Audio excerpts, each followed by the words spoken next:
EP.129 of Nothing to Say, the fans podcast. Against my better judgment, we're going to start with the 49ers because apparently that's something important that we have to talk about. So, Sam, take it away. Yeah, the biggest deal that's happened that just blew up. We didn't have anything planned for this show. And then, boom, Deebo Samuel throwing a pissy fit on the 49ers just drops into our lap. I think the biggest thing with this story, Jason, is we got 3 questions to answer. We got the why, we got the what, and we got the where. And really, we got to start with the why. Why in the heck does Deebo want to leave and demand a trade away from the San Francisco 49ers? Well, so I pulled up a report from Bleacher Report, and the news that I am seeing says that Ian Rappaport of NFL Network reported Samuel has not been willing to engage in talks. That would be trade talks. I mean, one trade talks, but more contract extension talks is what they're talking about. In large part because the root of his issue is not money. The Pro Bowler reportedly has displeasure with the way he's used within the 49ers offense. I don't even know how that's possible. He gets to play every single position on offense. They'd probably put him at left guard if he wanted to play. I wouldn't be surprised if he was really talented at that as well. So I think this is coming on that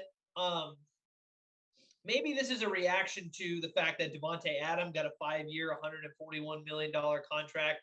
Tyreek Hill, we just saw him get signed to a 4-year, $120 million contract.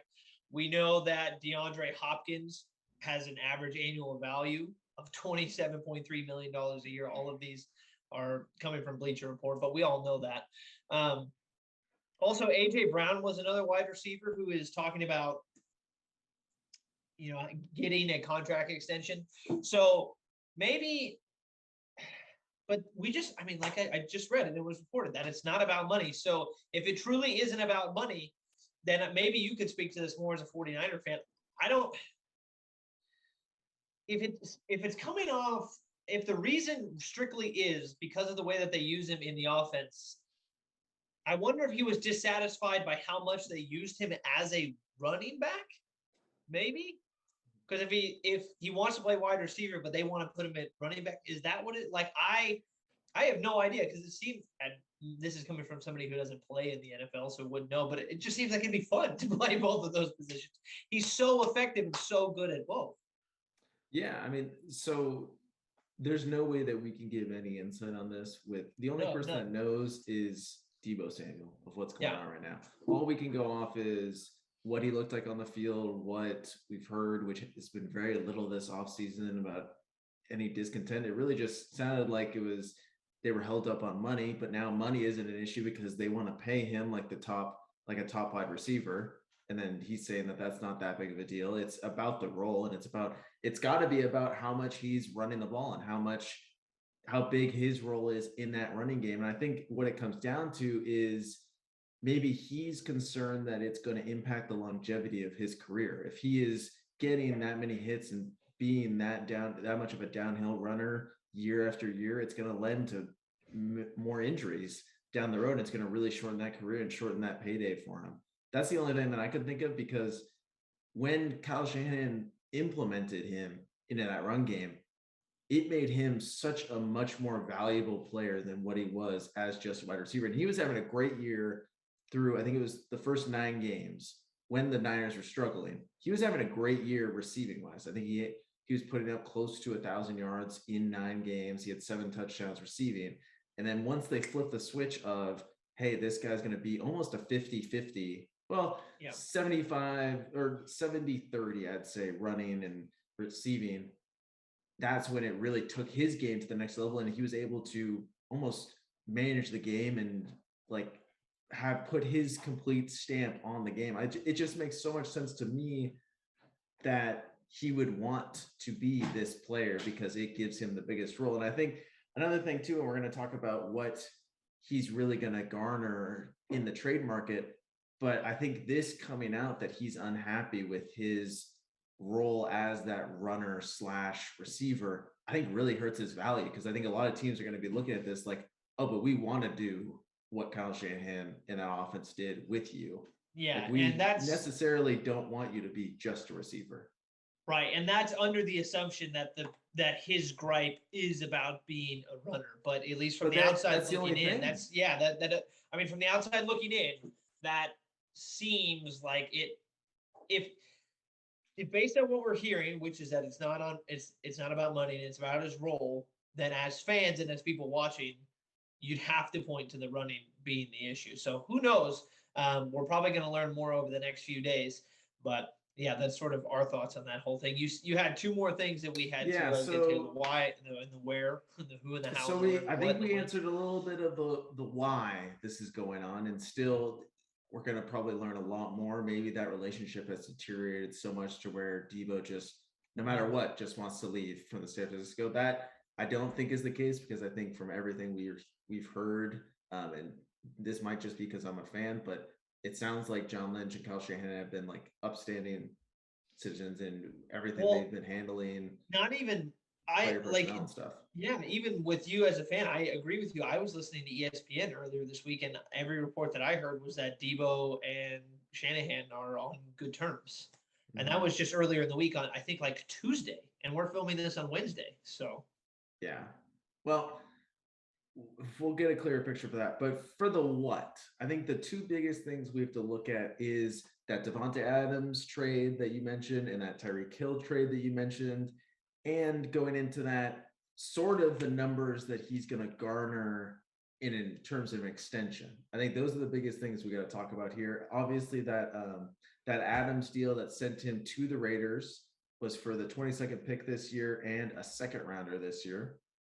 And then that Hill trade was a total of 5 picks with a first and second in this year's draft. So going off of those deals, I think it's fair to say that Samuels, with his production, maybe not because it's been as consistent as those two guys, but really his production said enough that he is a top wide receiver in this league. Does he sort of get something like that in return for the Niners?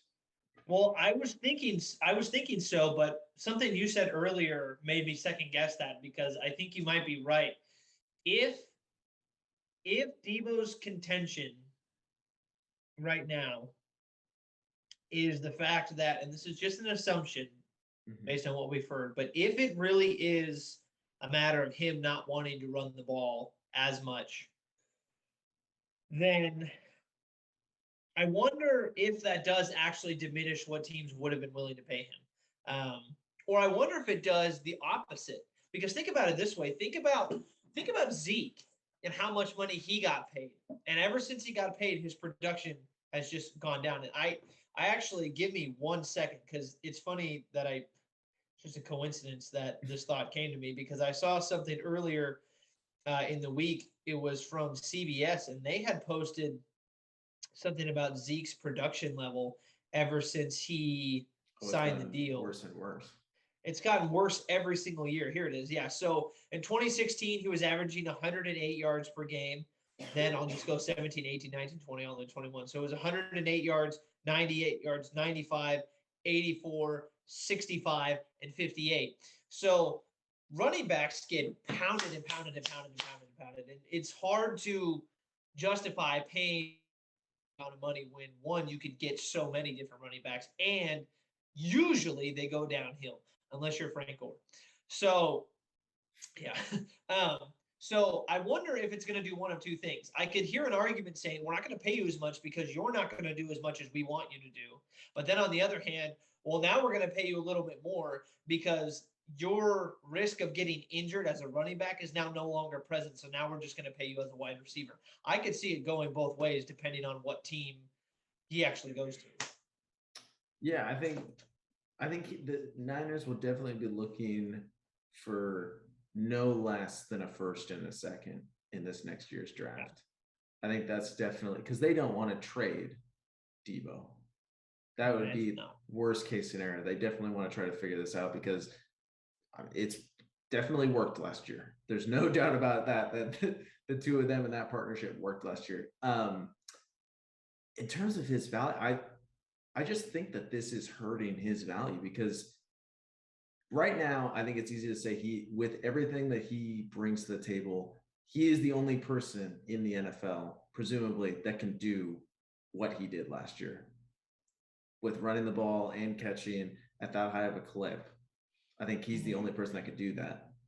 This is like, yeah, the only one who, and I don't mean to cut you off, but the only one who I could think of would be Cordell Patterson with it. Yeah, but that's such a like Cordell Patterson. I think is like a budget version of it's not. Yeah, it's not even the same. So. Yeah, I think it's like at that level comparison. I think, yeah, where he can impact the game with running the ball as effectively as all, and also being that prevalent in the catching game.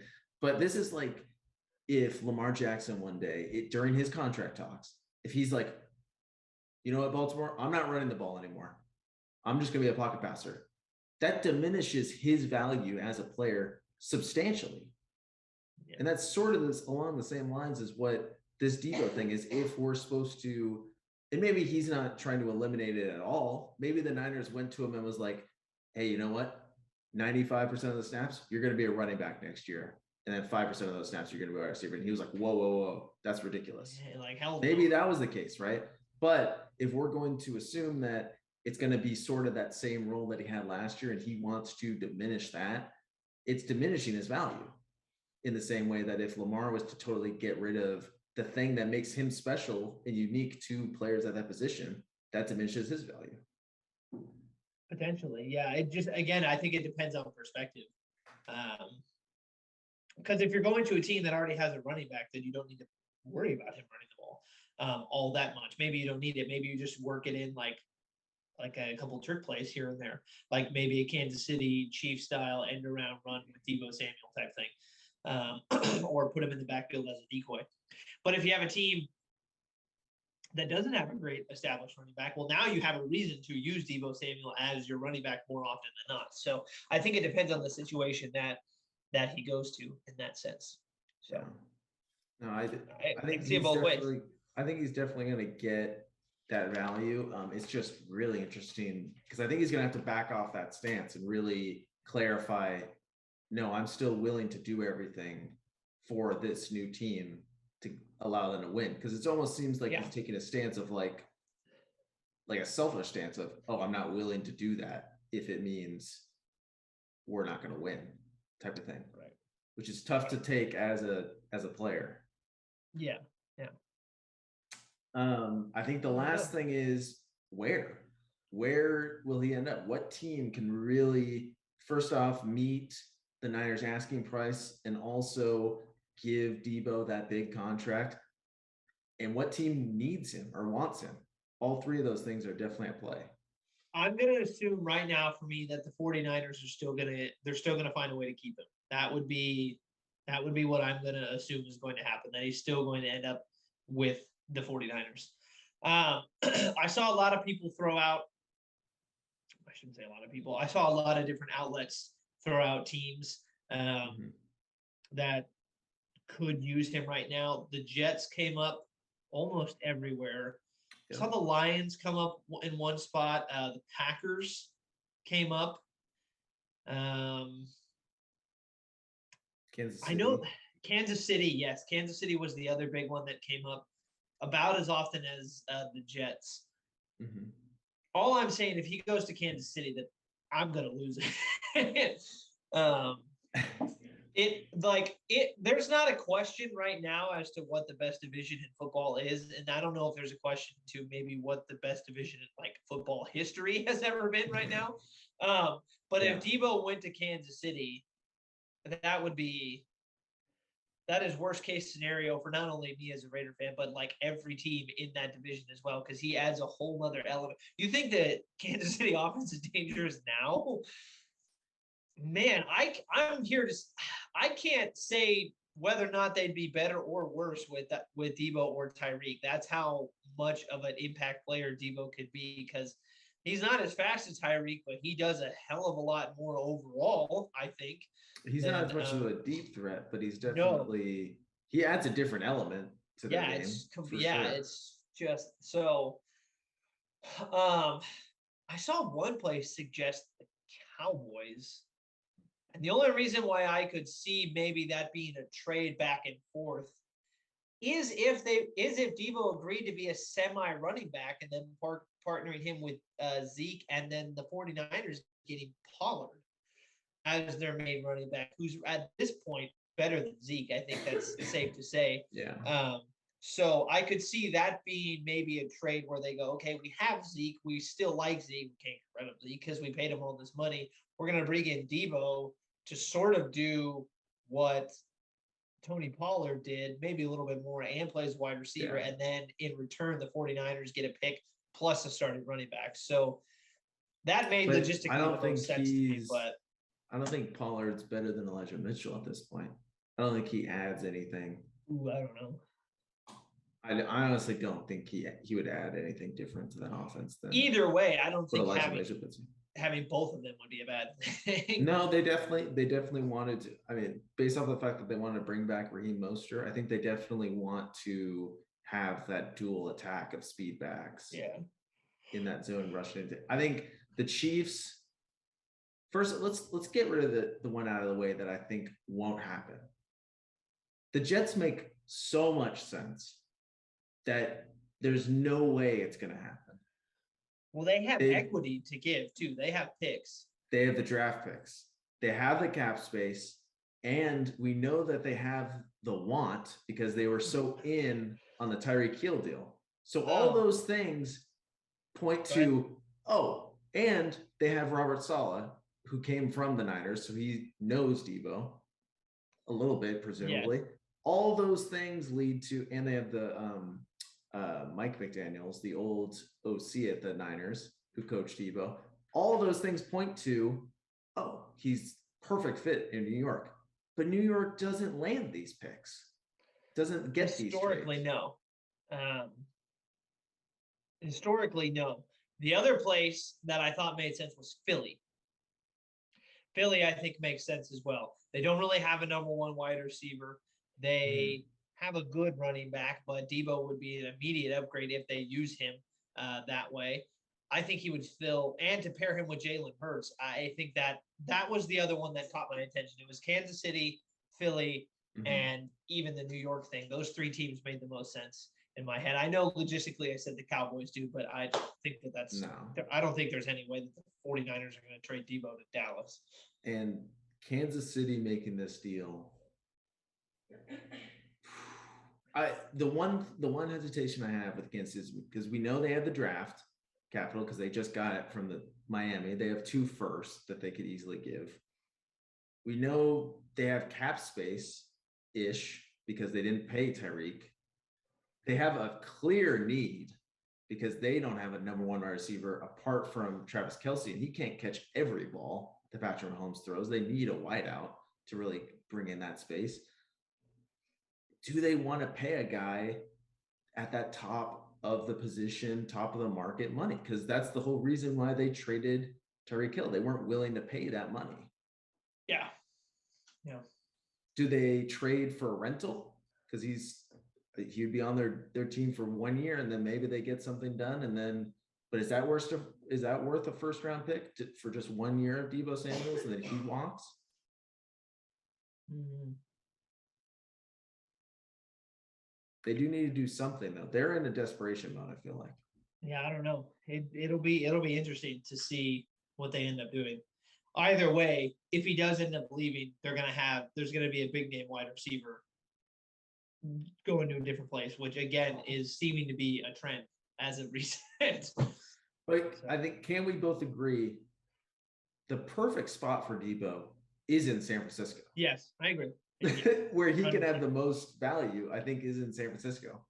Yeah, and I still think that's the most likely scenario. So I'd hope so, because that team is. I was listening to, it was Colin Cowherd, and he was saying immediately this would knock the Niners out of contention in the NFC for sure. There's no way they could compete with the Rams, who are probably going to get Honey Badger, it seems like, so, and getting everyone this year. Yeah, no, I agree. Well, whatever ends up happening with Deebo, I mean, either the 49ers are going to stay in contention in the NFC or somebody's going to get markedly better. unless they can do a swap with AJ Brown in Tennessee, which I don't see that happening because they both have the same agent. Yeah. So we'll see.